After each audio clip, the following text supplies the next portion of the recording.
Today, I'm back in the principal's office. I'm here at Cape View with Mrs. Keane, the principal.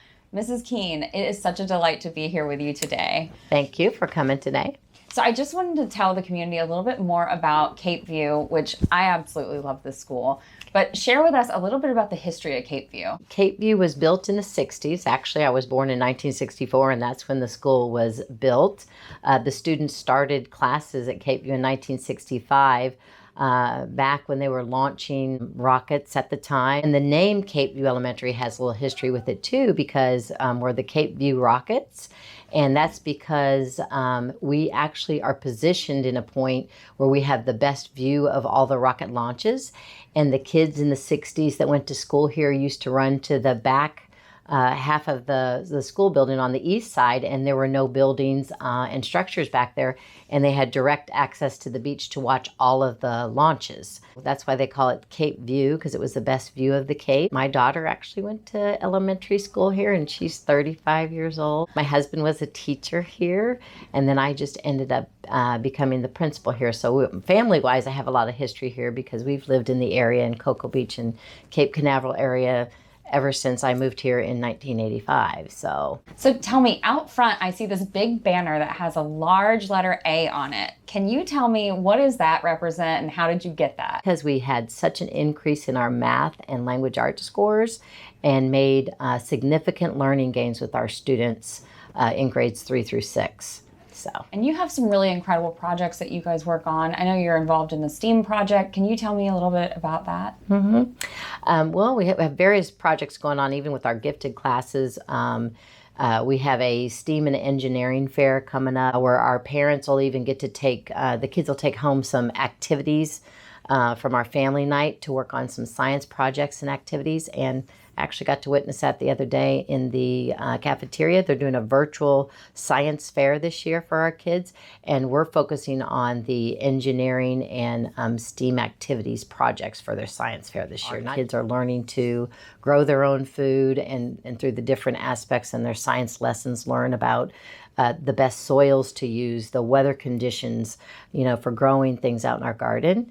And so the kids actually are going to have a fundraiser when we can get back to normal, where they're going to take asparagus crowns, and you can buy an asparagus crown for $3, and the kids are all going to do their own. They're going to have to till the soil. They're going to have to purchase the right soil for that type of vegetation, and then they're going to grow their own asparagus plants, which they can turn around and then sell for a fundraiser. That's kind of cool. That's a really cool project. Yeah. So tell me, what does 2021 look like? 2021 is going to be the new what school looks like. I think that we've really accomplished a lot coming across this hurdle of kids not being able to be in school, and for good reason, and trying to be safe, and all the things and the procedures that we have in place for kids to come back safely. I think it's been hard for the parents and the students at home that are learning with technology and trying to get through glitches and all the things that they've had to work through. The same aspect with the teachers. They've had a challenge put before them to try to have students before them and have e-learning students, but we try to keep that balance where all the e-learning students at home still have the same opportunities that the students in school right now. And little by little, our students are starting to trickle back into school, which makes me very happy. If anyone in the area that's watching has a connection in the math or science field, perhaps they're an engineer, they work in the space industry, would that be someone of interest to come maybe do a speaking opportunity at the school? We would be absolutely thrilled to have any engineers, science guys, math people that are out there in the field that do those everyday jobs that our kids are going to end up doing and looking for when they graduate from high school or from college.